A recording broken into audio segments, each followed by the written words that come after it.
Hello everyone, welcome to unlock science. तो जैसे कि आपने सीबीएसई की नोटिफिकेशन पढ़ा होगा कि they are planning to conduct the compartment examination from 22 September to 28 September. तो जैसे हम टीम अनलॉक साइंस में focus on physics, chemistry and mathematics, तो हमने ये प्लान किया कि जो हमारे बच्चे हैं जो जिनका कंपार्टमेंट किसी न किसी वजह से आ गया हो, चाहे वो मेडिकल इश्यूज चाहे जो भी इश्यूज हों, तो let's make a journey very smooth for your compartment examination. और हमारा एम है कि हम आपसे कुछ पेपर्स हैं खासकर जो आपने इस साल दिए होंगे, जो बच्चे अपेयर होने जा रहे हैं कंपार्टमेंट के लिए। We are aiming to solve the question paper of 2020 board examination and हम सिर्फ ऑल इंडिया रीजन वाले पेपर पे ही फोकस कर रहे हैं। पेपर बहुत सारे हैं, आप उसको जाकर साइट पे चेक कर सकते हैं, but we have selected all India paper for to discuss on the board today. Plus, we will also try to solve the sample paper which CBSE issued this year for 2020. बाकी इन सबके papers के आपको link नीचे description में मिल जाएंगे and you can click that link and from that you can download the question paper and its marking scheme. तो आपको नीचे लिखा हुआ मिल जाएगा, आप उसको क्लिक करके आप उसको डाउनलोड कर सकते हैं। So आइए स्टार्ट करते हैं। तो we are focusing on तो all India paper that is AI, और जो AI का सेट था इस बार दैट वाज 55/2 सेट 1 था, /2 3 था, 2 था सॉरी, और ये सेट 3 था। तो हम इन तीनों सेट को आज हम डिस्कस करेंगे that are all India region. तो पहला सवाल कहता है a cell of internal resistance small r connected across an external resistance capital R can supply maximum current when. मतलब पहला सवाल ये कहता है कि एक कैपिटल R है, ये सेल है, ये स्मॉल r है, ये EMF E है, इसमें करंट मैक्सिमम कब होगा। I का वैल्यू होता है E/R+R। तो करंट को मैक्सिमाइज कब करोगे, जब रेजिस्टेंस मिनिमम होगा। So current is maximum when resistance is minimum, मतलब R+R की वैल्यू टेंडिंग टू मिनिमम होगी। तो अगर सेल है तो ये चीज तो जीरो हो सकती नहीं है, that means you can make this value to be zero. मतलब अगर मैं इसको शॉर्ट कर दूं, मैं सिर्फ ये बचे मेरा ये, तो I क्या बन जाएगा, E/R बन जाएगा। So for maximum current R will be equal to 0। तो इसमें आपका ऑप्शन नंबर डी सही होगा।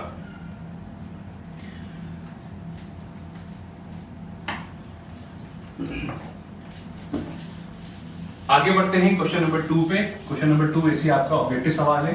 क्वेश्चन नंबर 2 कहता है in a current carrying conductor the ratio of the electric field and the current density, ratio of electric field and current density J is equal to होता है, ये रो कहलाता है, क्योंकि J इज इक्वल टू होता है सिग्मा E। तो यहां से E/J क्या आ जाएगा, 1/सिग्मा, that is 1 conductivity, that is called resistivity. तो इसका ऑप्शन ए आपका सही होगा, E/J, the ratio of E/J is resistivity.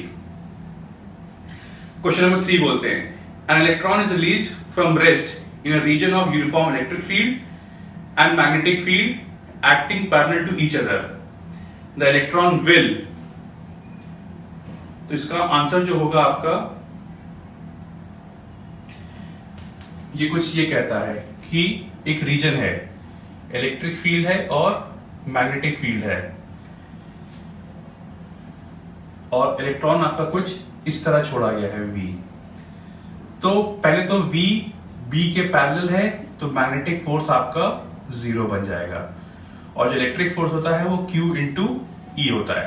That means जिस डायरेक्शन में इलेक्ट्रिक फील्ड है उसी डायरेक्शन में आपका फोर्स एक्ट करेगा आपका, तो ये इसी डायरेक्शन में ही मूव करता रहेगा। So hence it will move along a straight line. तो इसमें जो आपका ऑप्शन नंबर ए है वो आपका सही होगा इस क्वेश्चन के लिए।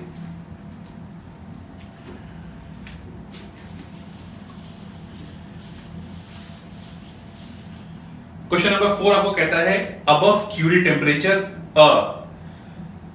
चार ऑप्शन यहाँ पे आपके फ्लैश हो रहे होंगे। तो अब Curie temperature what happens, your ferromagnetic becomes paramagnetic. तो इसमें आपका ऑप्शन नंबर बी सही होगा आपका। आइए क्वेश्चन नंबर 5 में मूव करते हैं। क्वेश्चन नंबर 5 पूछता है displacement current exist only when. तो आईडी जो होता है डिस्प्लेसमेंट करंट, ये तभी आता है जब आपका इलेक्ट्रिक फील्ड वेरिएबल होता है, क्योंकि जब ये वेरिएबल होगा तो आपका इलेक्ट्रिक फ्लक्स वेरिएबल होगा। So displacement current occurs only when electric field is changing. तो इसमें आपका option number A question number 5 का सही होगा। क्वेश्चन नंबर 6 है electromagnetic waves used as a diagnostic tool in medicine are. इसमें आपका आंसर एक्सरे सही होगा, बट मॉडर्न मेडिसिन में आपका आंसर इंफ्रारेड भी सही हो सकता है। तो सीबीएसई थोड़ा कंट्रोवर्शियल था, तो according to its marking scheme the answer A is correct, but while checking the copies answer C that was infrared was also considered to be correct answer. अगला सवाल, at equilibrium in a PN junction diode the net current is. तो इसका जो answer है 7 का, it is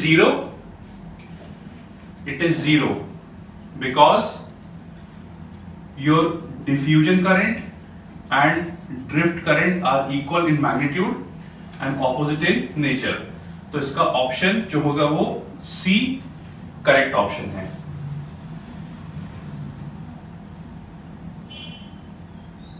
फिर आगे बात करते हैं क्वेश्चन नंबर 8 की। इन एन टाइप, इसको पहले रब कर ले हम लोग।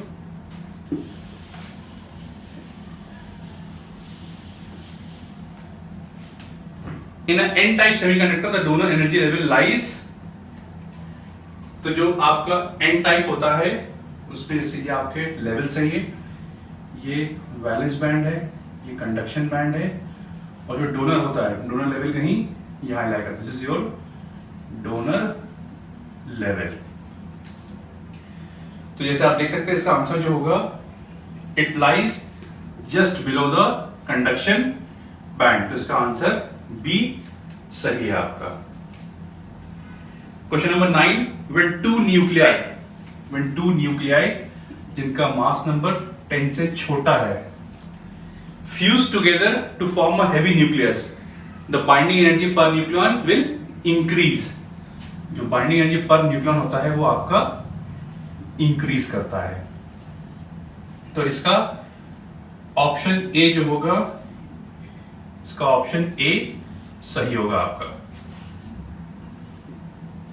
Question number 10, in a beta minus D के। तो बीटा माइनस डी के क्या होता है, मान लीजिए एलिमेंट एक्स एजेड है, इसमें इलेक्ट्रॉन रिलीज होता है, जो डॉटर न्यूक्लियस होगा उसका एटॉमिक नंबर 1 बढ़ जाएगा, एंटी न्यूट्रिनो छोड़ेगा और एनर्जी निकालेगा। तो इसमें जो ऑप्शन दिया है, neutron converts into a proton emitting antineutrino. दूसरा option neutron converts into a proton emitting neutrino. तो बीटा माइनस डीके में देखिए एंटी न्यूट्रिनो ही निकलता है, this is your antineutrino. तो ऑप्शन बी और डी तो नहीं सकता, ऑप्शन ए या सी होगा आपका। तो इसमें जो आपका ऑप्शन सही है that is neutron converts into a proton and it releases anti neutrino. देखा 1 है, यहाँ पे 1 + 0 1 रहेगा, इसको जोड़ने पे भी ये 0 आ जाएगा।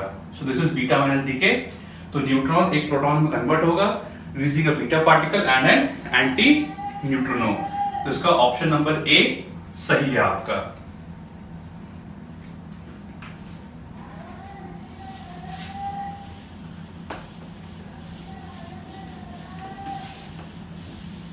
तो अभी तो हमारी सेट 1 की बात चल रही है। अब आइए बात करते हैं क्वेश्चन नंबर 11 की।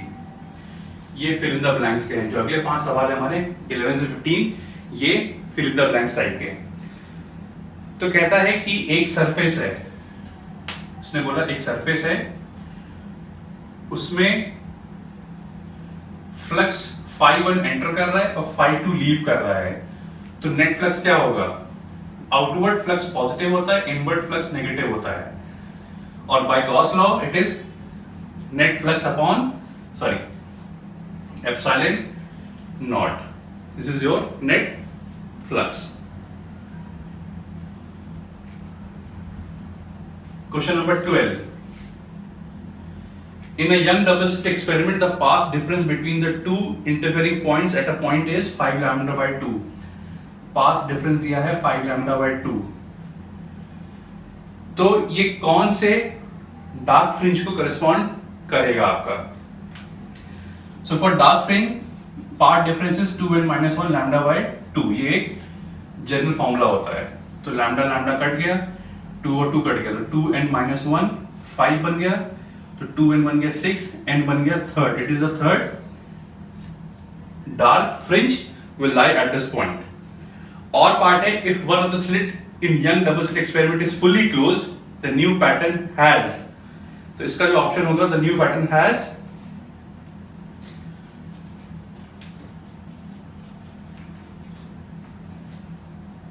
if one of the slits in Young's double slit experiment is fully closed, the new pattern will have. तो क्या होगा? तो जो आपका ये बनता है, ये पैटर्न बनेगा ये एक यंग डबल स्लिट एक्सपेरिमेंट में. तो अगर आप एक स्लिट आप अगर क्लोज कर दोगे तो क्या होगा? ये थोड़ा ब्रॉड बन जाएगा आपका ये, क्योंकि आपने एक स्लिट कम कर दिया तो इंटेंसिटी ऑफ लाइट आपकी थोड़ी सी कम हो जाएगी, तो जो फ्रिंजेस होंगी थोड़ी ब्रॉड बनेंगी आपकी. Answer will be broad, has broad central maxima in angular size. तो क्वेश्चन नंबर 13 आपसे पूछता है कि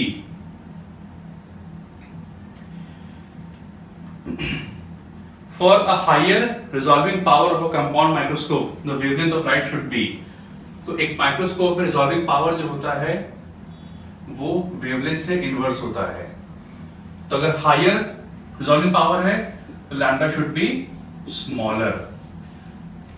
question number 14. Unpolarised light passes from rarer to denser medium. If the reflected and refracted rays are mutually perpendicular, the reflected light is linearly polarized dash to the plane of incidence. तो answer होता है आपका perpendicular, क्योंकि यहाँ पे जो आपकी reflected और रिफ्रैक्टेड लाइट होती है आपस में 90 डिग्री बनाती है, तभी पोलराइजेशन बाय रिफ्लेक्शन हो पाता है आपका. फिर पढ़ते हैं क्वेश्चन नंबर 15 पे. क्वेश्चन नंबर 15 आपसे कहता है out of red blue light the scattering of dash light is maximum. तो इसका आंसर आपका ब्लू होगा. आपका blue light is the maximum scattered light. अब बढ़ते हैं वन वर्ड आंसर के ऊपर. तो आपके 1 मार्क्स में 10 ऑब्जेक्टिव आएंगे, 5 फिल इन द ब्लैंक्स होते हैं, बाकी जो 5 होते हैं वो वन वर्ड टाइप होते हैं. क्वेश्चन नंबर 16 कहता है what is the impedance of a capacitor of capacitance C in AC circuit using frequency of n hertz. Frequency n hertz है तो ओमेगा क्या होगा? 2 पाई ए तो बन जाएगा 2 पाई n.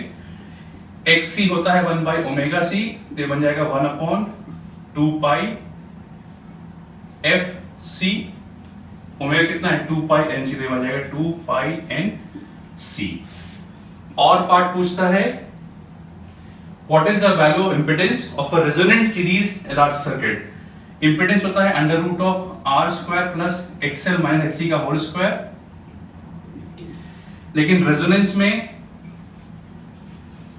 XL XC के बराबर होता है, so impedance becomes equal to R. तो answer will be Z is equal to R. Question number 17 पूछता है a conducting rod of length L is kept parallel to uniform magnetic field. It is moved along the magnetic field with a velocity v. What is the value of induced EMF? मतलब ये कुछ ऐसे एक rail है, इसके अलावा एक rod घूम रहा है v स्पीड से, यहाँ पे फील्ड लाइंस हैं b मैग्नीट्यूड की, इसका लेंथ L है, तो जो इंड्यूस ईएमएफ होता है उसका मैग्नीट्यूड B L V करके होता है. Question number 18, draw the graph showing the variation of the value of induced EMF as a function of rate of change of current flowing through an ideal inductor. तो inductor में E is equal to होता है minus L D I over D T. तो अगर इसका mod निकालें तो mod क्या होगा, L D I over D T होगा। तो ग्राफ में पूछता है E और D I over D T कैसा बनेगा। तो देखो सीधी लाइन बनेगी, लीनियर, L बनेगा।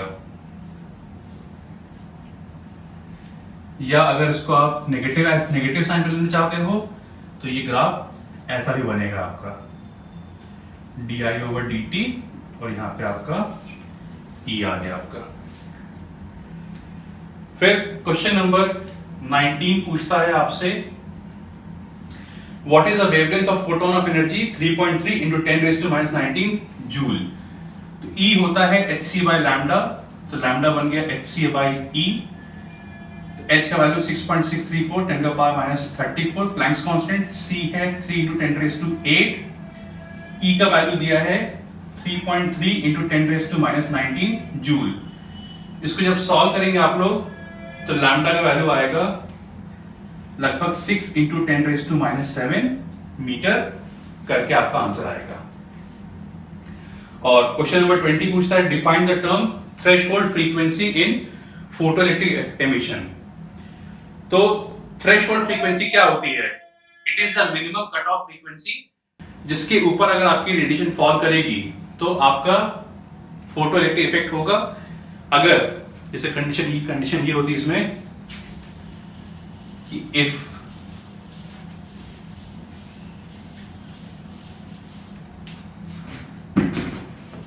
अगर आपका एमिशन होने के लिए जो एनर्जी फॉल कर रही है उसका फ्रीक्वेंसी ज्यादा या बराबर होगा थ्रेशोल्ड के, तभी आपका एमिशन होगा। इससे कम होगा तो आपका एमिशन नहीं होगा। तो ये वो मिनिमम फ्रीक्वेंसी होती है जिसके लिए आपका एमिशन पॉसिबल होगा किसी भी फोटो इलेक्ट्रिक प्लेट से। तो ये तो आपका सेक्शन ए हो गया सेट 1 का। आइए जरा देखते हैं यही सेक्शन ए हमारा सेट 2 का और 3 का देखते हैं। तो कोई बहुत खास चेंज नहीं होगा, बस थोड़े बहुत सवाल आपके ऊपर नीचे होंगे आपके। तो जैसे हमने सेट 1 का सेक्शन ए देख लिया था, तो आइए अब देखते हैं जरा सेट 2 का जो सेक्शन ए है वो कैसा पूछा गया था। तो थोड़े बहुत सवाल आपके होंगे इधर उधर, बाकी तो क्वेश्चन लगभग वही होंगे आपके। तो पहला सवाल पूछता है resistivity of a given conductor, ये सेट 2 है आपका। Resistivity of a given conductor depends upon temperature, length, area and shape. तो रेजिस्टिविटी जो होता है वो टेम्परेचर डिपेंड करता है, तो इसका आंसर ए सही होगा। सेकेंड है ratio of current density J upon E। तो J is equal to E क्या होता है, सिग्मा, इट इज कंडक्टिविटी। तो ऑप्शन बी सही है इसका। इन अ बीटा डीके, तो ये क्वेश्चन हम डिस्कस कर चुके हैं सेट 1 में। The material which is not suitable for making a permanent magnet is, इसका आंसर जो होगा आपका that is lead. The correct answer for this is question number 3 का ऑप्शन ए सही है, इसका C that is lead. Lead is not suitable for making your permanent magnets. Question number 5 कहता है a welder wears special glasses to protect his eyes mostly on the harmful effect of ultraviolet. So for fifth it is UV, option number C. Question number 6 कहता है, ये हम discuss कर चुके हैं, N type वाला सवाल है, हम सेट 1 में डिस्कस कर चुके हैं। क्वेश्चन नंबर 7 भी आपका डिस्कस किया हुआ है, पेपर आप यहाँ पे देख सकते हैं। क्वेश्चन नंबर 8 है वो भी हम डिस्कस कर चुके हैं, 9 भी डिस्कस हो चुका है, 10th भी आपका सेट 1 में डिस्कस हो चुका है। 11th की बात करते हैं। इसने कुछ ये दिया है, एक फ्लक्स है, यहाँ पे दिया है -Q1 plus Q2 plus Q3। तो उससे वजह से फ्लक्स कितना होगा, फ्लक्स क्या होता है, net charge enclosed upon epsilon not. Question number 12, out of red, blue, yellow lights, scattering of blue light is maximum। तो क्वेश्चन नंबर 12 का आंसर ब्लू होगा। 13, a compound microscope is used because a realistic simple microscope does not have, इसका answer जो होगा आपका that is does not have large magnification. Question number 14. An unpolarized light of intensity I naught is passed for polarized. The intensity of plane polarized light obtained is पहले step में intensity of light I naught by 2 obtain होती है. 15 हम discuss कर चुके हैं, fringes वाला सवाल है यंग ऑब्स्टेट का. Question number 16 define threshold frequency, ये भी हम डिस्कस कर चुके हैं. 17 कुछ नया सवाल है. तो 17 कुछ इस तरह बोलता है आपसे,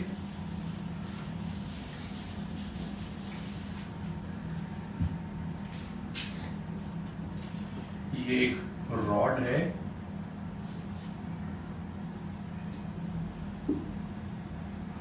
और फील्ड लाइंस इस रीजन में कुछ ऐसी हैं आपकी. ये इधर घूम रहा ओमेगा से, ये नीचे घूम रहा है ओमेगा से. लेंथ ऑफ रॉड आपका L दिया हुआ है. तो पूछता है potential difference across ends PQ कितना होगा. तो जो पोटेंशियल डिफरेंस डेवलप होगा आपका अक्रॉस एंड्स PQ,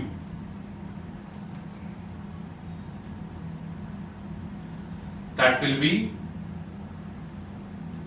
0. कि जब ये एंड होगा आपका ये एंड होगी, क्योंकि लेंथ कितनी है L/2 है, ये लेंथ L/2 है. तो अगर हम इसको AB मान लें तो इसको हम P मान लेते हैं. तो पोटेंशियल डिफरेंस अक्रॉस PB क्या होगा, हाफ BL/2 ओमेगा स्क्वायर, और VPA क्या होगा, that will be half BL/2 omega square. तो जब इसका डिफरेंस निकालेंगे आप, that difference will come out to be 0.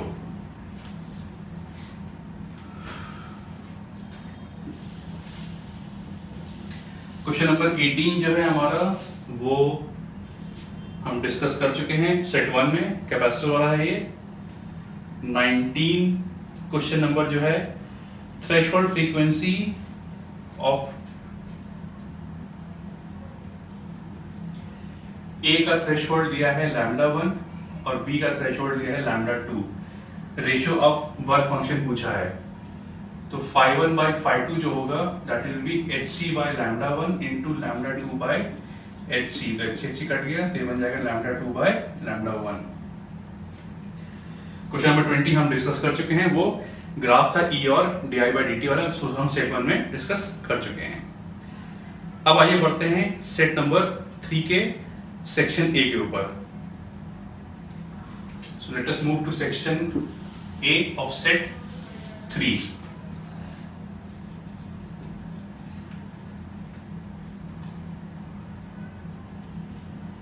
पहला पूछता है, for a fix potential difference applied across a conductor the speed of free electron does not depend upon. तो इसका जो करेक्ट आंसर होगा, that is it does not depend upon the free electron density in the conductor. तो option A इसका सही होगा. Question number 2 देखते हैं. क्वेश्चन नंबर 2 बोलता है, Ohm's law is obeyed in. इसका आंसर होगा metals at low temperature. Option B सही है आपका. क्वेश्चन नंबर 3 देख लीजिए. क्वेश्चन नंबर 3 बोलता है, ये हम डिस्कस कर चुके हैं, डायग्नोस्टिक्स टूल वाला है. फिर क्वेश्चन नंबर 4, तो 3 का आंसर ए सही है, एक्सरेज. 4th है, a straight current carrying conductor is placed inside a uniform magnetic field. The force per unit length acting on the conductor is. तो so a straight current carrying conductor is placed in a magnetic field. तो force का formula होता है I/L/B sin theta. तो force per unit length क्या होगा, I/B sin theta. अच्छा, ये मैक्सिमम कब होगा, जब sin थीटा का वैल्यू 1 होगा या थीटा आपका 90 डिग्री होगा. मतलब जो करेक्ट ऑप्शन होगा, the correct option for this question will be maximum when the conductor is placed perpendicular to the direction of the magnetic field. तो ऑप्शन ए इसका सही होगा. क्वेश्चन नंबर 5 पे मूव करते हैं हम लोग. 5 बोलता है, in a traveling plane the electromagnetic wave which of the following have zero average value. तो इसका जो ऑप्शन सही होगा, क्योंकि मैग्नेटिक फील्ड और इलेक्ट्रिक फील्ड जो है वो साइनोसॉइडल होती हैं। तो अगर आप एक पूरा साइकिल लोगे तो इस साइकिल में एवरेज वैल्यू 0 आएगी, तो जितना पॉजिटिव है उतना नेगेटिव है। तो ऑप्शन बी आपका सही है इसका।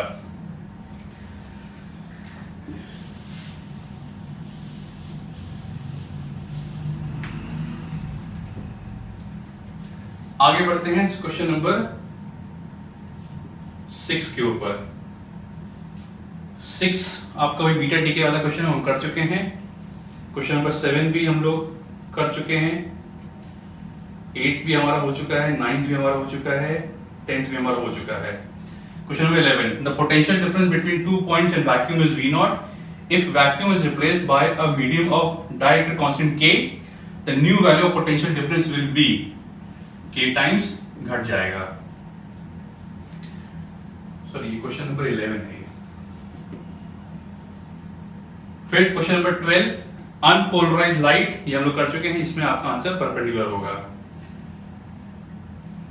क्वेश्चन नंबर 14 हमारा हो चुका है। क्वेश्चन नंबर 15, एट सनसेट और sunrise the least scattered light, जिसका आंसर होगा that will B least. Question number कौन सा आपका ये? It is 15. It will B least scattered light will reach your eyes. Question number 16 threshold frequency हम कर चुके हैं। 17 में रॉड वाला क्वेश्चन अभी हमने किया है, जिसका क्रॉस पोटेंशियल डिफरेंस 0 होता है। 18 हम लोग कर चुके हैं। 19 कहता है the threshold frequencies of two photosensitive surfaces are nu1 and nu2. What is the ratio of the velocities of the photoelectrons emitted from these surfaces when light of frequency nu is incident on them and photoemission occurs? So kinetic energy is basically what? अगर हम निकालें तो kinetic energy होता है half mv square, और इसकी value होती है h nu minus phi naught होती है, या h nu minus h nu 1 करके होगी। इन न्यू नॉट तो सेम होगा सबका, h न्यू 1 तो half mv1 square, mv2 square क्या होगा? h new 2 minus h new naught. तो अगर दोनों का हम रेशो ले लें तो हाफ m कैंसिल हो गया, तो v1 square by v2 square is न्यू1 माइनस न्यू नॉट अपॉन न्यू2 माइनस न्यू नॉट। तो v1 बाई v2 क्या बन जाएगा? अंडर रूट ऑफ न्यू1 माइनस न्यू नॉट अपॉन न्यू2 माइनस न्यू नॉट बच जाएगा। बाकी क्वेश्चन नंबर 20 हम कर चुके हैं, इसमें आपको ग्राफ बनाना था, e और di बाई dt के बीच में एक ग्राफ प्लॉट करना है आपको। तो ये तो हमारा सेक्शन ए हो गया तीनों सेट का, सेट 1, सेट 2 और सेट 3 का। अब आइए बढ़ते हैं सेक्शन 2 पे। सेक्शन 2 जो आपका होता है वो 2 मार्क्स का होता है, और इसमें आपके 7 सवाल आपके क्वेश्चन नंबर 21 से लेके 27 तक जो आपके सवाल होंगे that will be of 2 marks and it will form your section B. तो सेट ए का पहला सवाल है, define the term mobility of charge carriers in a current carrying conductor, obtain the relation of mobility in terms of relaxation time. तो mobility is defined as drift velocity over electric field. तो drift velocity formula होता है ई tau bye M, ये नीचे भी ई है, ई cancel हो जाएगा, ये बन जाएगा ई टाउ बाय एम बन जाएगा आपका। और पार्ट पूछता है, define the term drift velocity of electrons in a current carrying conductor, obtain the relation between current density and drift velocity of electrons. तो कोई कंडक्टिंग वायर है आपका, तो इसके पास अगर फील्ड है फील्ड आपकी प्लस से माइनस जाएगी, तो इलेक्ट्रॉन्स क्या होंगे? वो किसी स्पीड से towards the higher end move करेंगे। So this speed is known as your drift velocity। और drift velocity का फॉर्मूला में लिखा हुआ है E टाउ बाय m होता है।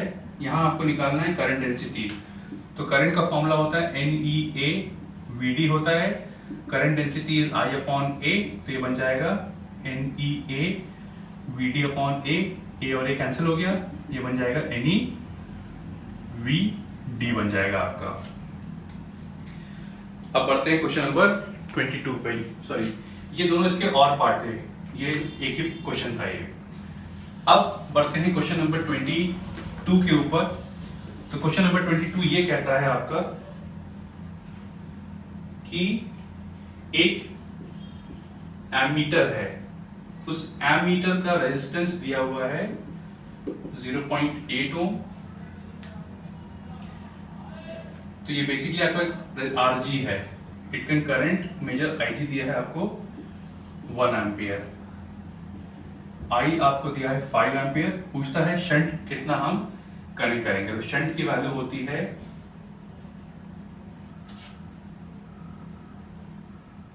तो इसको हम सॉल्व ही करते हैं। तो फिगर कुछ ऐसा बनेगा आपका ये करके।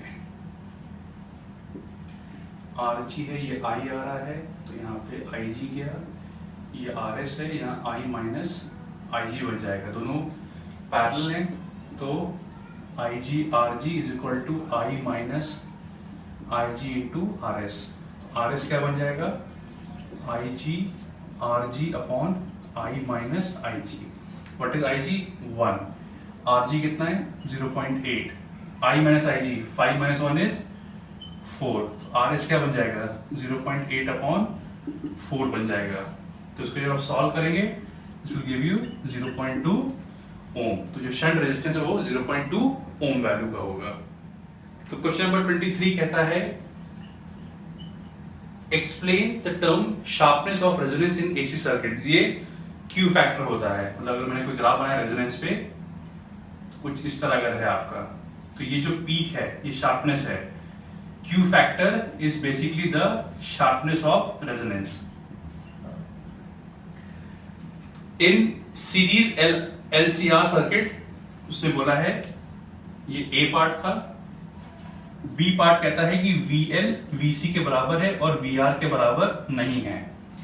सो what is the value of power factor. तो जब VL is equal to VC होगा, that means it is condition of resonance, and at resonance cos phi is, या power factor is 1।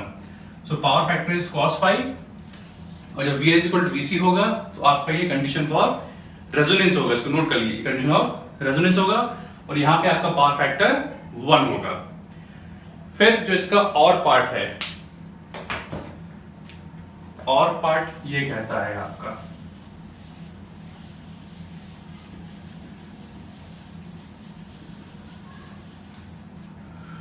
the or part of the question states that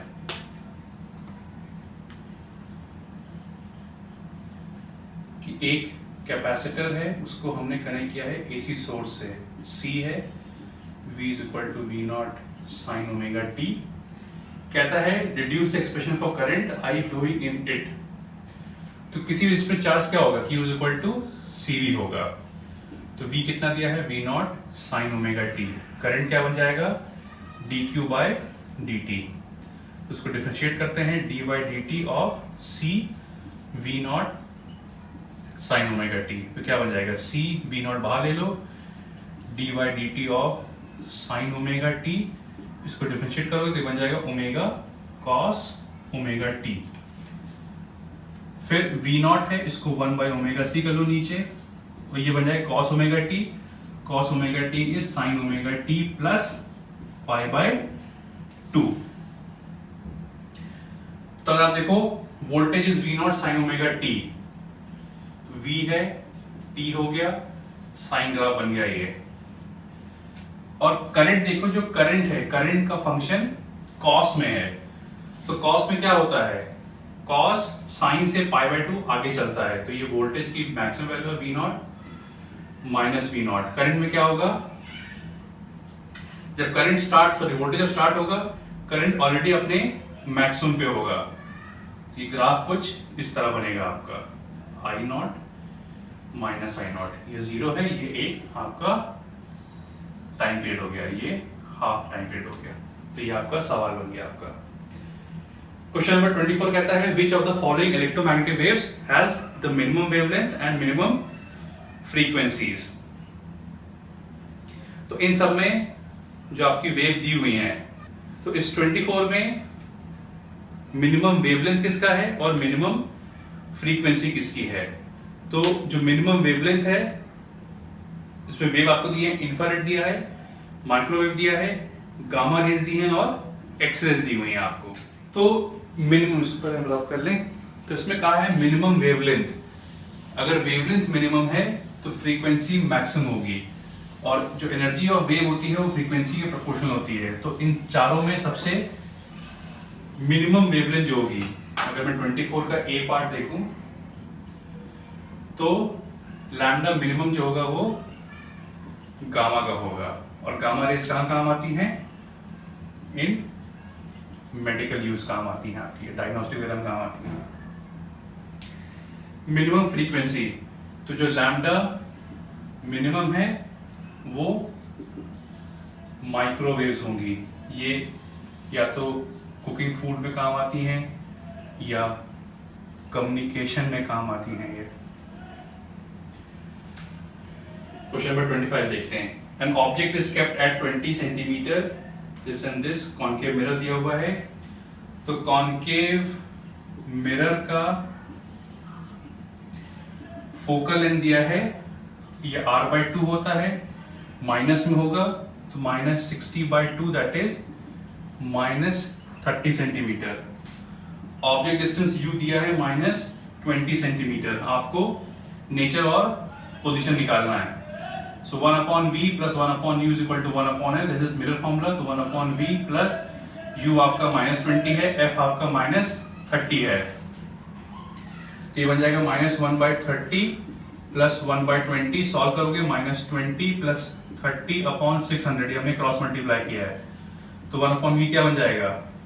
+10/600, तो v will be equal to +60 centimetre. ये आपका position आ गया है। अब बात करते हैं नेचर की। नेचर के लिए पहले हम निकालेंगे मैग्निफिकेशन। तो मैग्निफिकेशन का फॉर्मूला होता है मिरर का -v/u, तो -v आपका कितना दिया है? v इज +60, u इज -30, तो ये आपका आ गया +2। प्लस का मतलब होता है वर्चुअल, वर्चुअल है तो हमेशा इरेक्ट होगी, और +2 है तो मैग्निफाइड होगा आपका। Nature is virtual, erect and magnified. फिर क्वेश्चन नंबर 26 की बात करते हैं। तो जो क्वेश्चन नंबर 26 है आपका, उसने कुछ फिगर इस तरह दिया हुआ है कि टारगेट न्यूक्लियस है, कुछ अल्फा पार्टिकल ऐसे आए, चले गए यहाँ से टकरा के, कुछ आए, कुछ ऐसे निकल गए, ये एंगल कुछ थीटा दिया हुआ है, कुछ ऐसे करके निकल गए आपके, तो ये दिया है। तो इसने बोला है what does B and theta represent. तो बी जो होता है, बी इज इंपैक्ट पैरामीटर, सिर्फ लिखना है इसके बारे में। Theta is your scattering angle. फिर what will the value of be for theta is equal to 0 degree and theta is equal to 180 degrees. तो अगर थीटा 0 है तो बी का वैल्यू जो होता है वो लार्ज और इन्फिनाइट होता है। अगर थीटा आपका 180 डिग्री है तो बी का वैल्यू आपका 0 होता है। फिर बढ़ते हैं आखिरी क्वेश्चन, जो आपका क्वेश्चन नंबर 27 है। इसने बोला है draw V I characteristic. Question number 27 दिया है सेट 1 का, सेक्शन बी का। Draw V I characteristic of PN junction diode. तो ये कुछ इस तरह बनेगा, यहां V हो गया, I हो गया, ये बन जाएगा फॉरवर्ड बायस, और ये बन गया आपका reverse bias. This is your knee voltage and this is your breakdown voltage. तो ये फॉरवर्ड बायस हो गया, ये आपका रिवर्स बायस हो गया।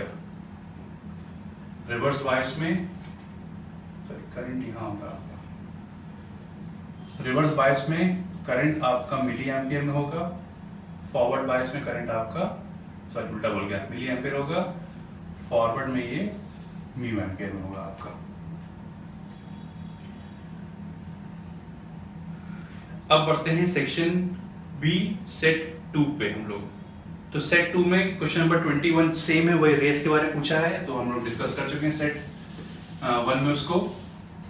फिर क्वेश्चन नंबर 22 में वहां पे एमीटर के बारे में था, यहाँ वोल्ट मीटर के बारे में है। तो रेजिस्टेंस ऑफ गैलोमीटर दिया है 16 ओम, फुल स्केल रिफ्लेक्शन है 4 मिली एम्पियर के लिए और वोल्टेज दिया है 3 वोल्ट। तो पूछा है इसको आप वोल्टमीटर में कन्वर्ट कैसे करेंगे आप इसको। तो इसमें करते क्या है, ये आपका आर जी है और आर है, ये मेरा वोल्टमीटर होता है ये। तो जो V होता है वो I R plus R G होता है। तो आर जी क्या बन जाएगा, V upon I minus R. तो V कितना है 3, I कितना है 4 milliampere minus R। R G बन जाएगा 3000 बाई 4 माइनस 16। इसको सॉल्व करेंगे तो ये बन जाएगा आपका 1500 अपॉन 2 बन जाएगा, दैट विल बी 750 माइनस 16। तो ये बन जाएगा 734 ओम आपका आंसर आ जाएगा। फिर क्वेश्चन नंबर 23 आपका वही पीएन जंक्शन वाला हम लोग कर चुके हैं। क्वेश्चन नंबर 24 मोबिलिटी वाला वो कर चुके हैं। क्वेश्चन नंबर 25 देखते हैं हम लोग यहाँ पे, ये लेंस के ऊपर है आपका ये। तो क्वेश्चन नंबर 25 ये कहता है कि the focal length of a equiconcave lens is 3/4 times of radius of curvature of surfaces. Find the refractive index of the material of the lens. Under what condition will this lens behave as a converging lens? तो lens में का formula होता है 1 upon F n minus 1 upon r1 minus 1 upon r2। क्या दिया है, f is equal to 3/4 r दिया हुआ है। r1 जो है वो माइनस r है, r2 जो है आपका प्लस r है, क्योंकि ये इक्यू कॉन्केव लेंस है। तो ये कुछ ऐसा बनेगा आपका। इसको यहाँ पुट कर दीजिए और इक्वी कॉन्केव है तो f नेगेटिव पुट करोगे, this will be minus 4/3r n minus 1 minus 1 upon r minus 1 upon r minus 4/3r n minus 1 तो माइनस 2/r। r और r कैंसिल जाएगा। सॉल्व करिए, n की वैल्यू आपकी 5/3 करके आएगी आपकी। फिर क्वेश्चन नंबर 26 देखते हैं, ये रेडियो एक्टिविटी के ऊपर बेस्ड है आपका ये।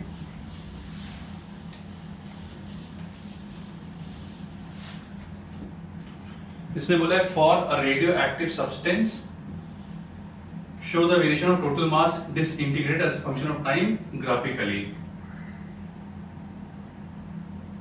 तो कुछ ऐसा बनेगा कि n का वैल्यू क्या होता है, n is n naught e का पावर माइनस लैम्डा t। इसने पूछा कितना मास डिसइंटीग्रेट हुआ है, that will be n naught minus n। तो ये वैल्यू कितनी बन जाएगी, n naught minus n will be equal to n naught minus n naught e का power minus lambda t, that is n naught 1 minus e का power minus lambda t। तो ये graph कुछ आपका इस तरह बनेगा, n नॉट माइनस n का वेरिएशन t के साथ, this graph would be somewhat like this. तो ये आपका n नॉट की वैल्यू है। फिर इसी का बी पार्ट पूछता है आपसे,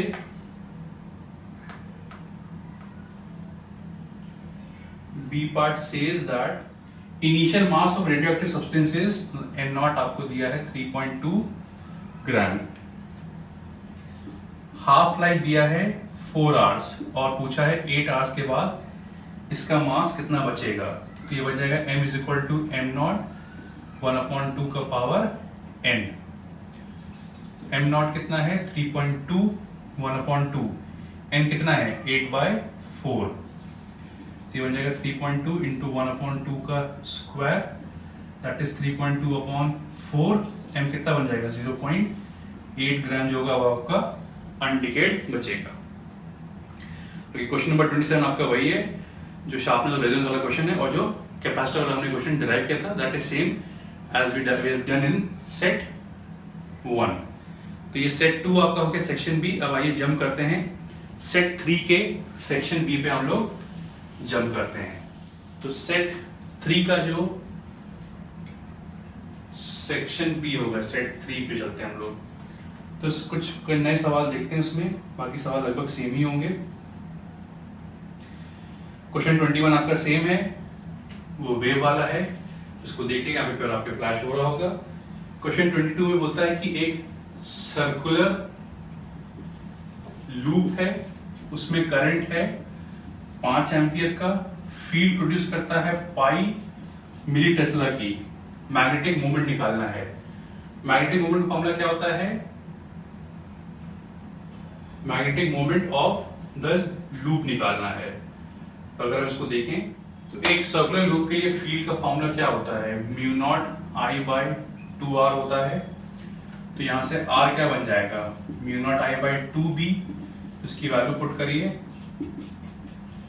5 है, 2b आपका पाई है, 10⁻³ मिली है, पाई हट गया, ये 2 बन जाएगा, तो b का वैल्यू आएगा, सॉरी r का वैल्यू यहां से सॉल्व करने पे आएगा 10⁻³ मीटर आएगा। मैग्नेटिक मोमेंट का I into A, that is I pi R square. I आपका दिया है 5, पाई r आपका ये है 10⁻³ का स्क्वायर, तो ये बन जाएगा 5 पाई 10⁻⁶ या 1.57 10⁻⁵ ampere metre square. This will be your magnetic moment of this coil. Question number 23 IV curve हम कर चुके हैं। 24 आपका मोबिलिटी के ऊपर है, ड्रिफ्ट वेलोसिटी के ऊपर है। क्वेश्चन नंबर 25 पे बढ़ते हैं। ये आपके कॉन्वेक्स मिरर पे सवाल पूछा गया है इसने। तो कॉन्वेक्स मिरर पे सवाल ये पूछा है इसने कि कॉन्वेक्स मिरर का फोकल लेंथ दिया है 15 सेंटीमीटर और कहता है कि जो इमेज का साइज है वो ऑब्जेक्ट के साइज से आधा है। लेकिन इसने यहाँ पे ये नहीं, अच्छा कॉन्वेक्स मिरर है तो उसने बोला कि इमेज का साइज ऑब्जेक्ट का आधा है। तो जो कॉन्वेक्स का वर्चुअल इमेज होता है वो हमेशा मैग्नीफाइड होता है, मतलब हमेशा ये जो m है ये -½ होगा और लेंस का m होता है v/u, therefore v/u is -½ तो u का वैल्यू क्या बन जाएगा? -2v बन जाएगा। तो पोजीशन ऑफ इमेज निकालना है, नेचर निकालना है और रे डायग्राम बनाना है। तो पहले ए पार्ट करते हैं हम लोग। सो पोजीशन ऑफ इमेज, तो लेंस फॉर्मूला है 1/v - 1/u is equal to 1/f। तो 1/v, u कितना है? -2v और f कितना है? 15। इसको अगर हम सॉल्व करें तो कितना बन जाएगा? 1/v + 1/2v is equal to 1/15। तो 2v/v/2v square is equal to 1/15 या 3v/2v square is equal to 1/15। एक v और v कैंसिल कर दो तो 2v बन जाएगा 45, तो v is equal to 22.5 centimetre. तो u क्या बन जाएगा? -2v, तो -2 × 22.5, तो u will be equal to -45 centimetre. ये आपका ऑब्जेक्ट की पोजीशन आ गई। दिस इज, तो ये आपका ए पार्ट हो गया। Position of object is -45 centimetre. Nature of image, m आपका -½ है, तो माइनस मतलब रियल होगा तो इन्वर्टेड भी होगा और हाफ है तो it will be diminished. C part पूछता है इसका रे डायग्राम। तो यू एफ आपका 15 है तो सेंटर ऑफ कर्वेचर 30 होगा और यू आपका कितना है? 45 है, मतलब ये सेंटर ऑफ कर्वेचर के बियॉन्ड रखा हुआ है। तो ये कुछ इस तरह बनेगा। एफ सी ऑब्जेक्ट ये रखा है आपका, लाइट गई पैरेलल तो ये फोकस से पास कर जाएगी और जो फोकस से जाती है वो एज इट इज निकल जाएगी आपकी। तो ये कहीं यहाँ फॉर्म होगी आपकी। तो ये दूरी बन गई 45 सेंटीमीटर और इमेज की दूरी आपकी दी हुई है 22.5 सेंटीमीटर। अब आइए बात करते हैं क्वेश्चन नंबर 26 की। तो उसने पूछा है right SI unit of activity. तो एक्टिविटी का एसआई यूनिट जो होता है वो बेक्यूरल होता है, बेक्यूरल, बेक्यूरल BQ, जिसको हम कहते हैं डिसइंटीग्रेशन पर सेकेंड। बी पार्ट कहता है half life of, find the half life of a radioactive substance if the activity of the substance drops to 1/8 of its initial value in 15 years. मतलब n बोला है n नॉट बाय 8 हो गया है, n not bye 8 हो गया है in 15 years. तो जैसे आप देखें, हम लिख सकते हैं n is equal to n naught upon 2 का पावर, सॉरी इसको ऐसे लिख दीजिए, this is n naught upon 2 का पावर 3, मतलब इसको हम ऐसे करके लिख सकते हैं. तो आप देख सकते हैं कि यहाँ पे 3 हाफ लाइफ निकल चुके हैं. तो आपको टाइम कितना दिया है? 15 ईयर्स. स्मॉल n का वैल्यू क्या है? 3 है. स्मॉल n क्या होता है? t अपॉन t हाफ होता है. तो t हाफ का वैल्यू क्या बन जाएगा? t by n, that is 15 by 3 equal to 5 years. तो हाफ लाइफ यहाँ पे आपकी 5 years आएगी आपकी. तो ये क्वेश्चन नंबर 27 आपको कैपेसिटर के ऊपर है, हम लोग सेट 1 में डिस्कस कर चुके हैं. सो फ्रेंड्स, ये हमारी इस पेपर 2020 ऑल इंडिया रीजन का पहला पार्ट था, जिसमें हमने section 1, section A, section B that is of 1 mark and 2 mark discuss किया है. जो हमारे अगला वीडियो आएगा that will discuss about section C, इसको हम अलग से करेंगे. And the last video of this segment will be of segment D that is of 5 marks. तो जब तक आप इस वीडियो को देखें, इसको समझिए, सवाल लगाना शुरू कर दिया अपने, पेपर डिस्कस करिए, and soon we will get back to you with section C and section D of all India paper 2020, set 1, set 2 and set 3. बाकी आप हमें लाइक करें, शेयर करें, सब्सक्राइब करना बिल्कुल ना भूलें, and to get latest notification please do hit the bell icon. बाकी जो हमने पेपर्स डिस्कस कर रहे हैं उसका डिस्कशन आपके पीछे लिंक में दिया होगा, आप उसको क्लिक करके वहां से पेपर्स डाउनलोड कर सकते हैं. मार्किंग स्कीम आप देख के उसको भी डाउनलोड कर सकते हैं. बाकी we have also uploaded papers of 2019, 18 and 17. So please do have a look on those papers. Download करिए, प्रैक्टिस करिए, and we wish you very all the best for your upcoming compartment examination. Thank you.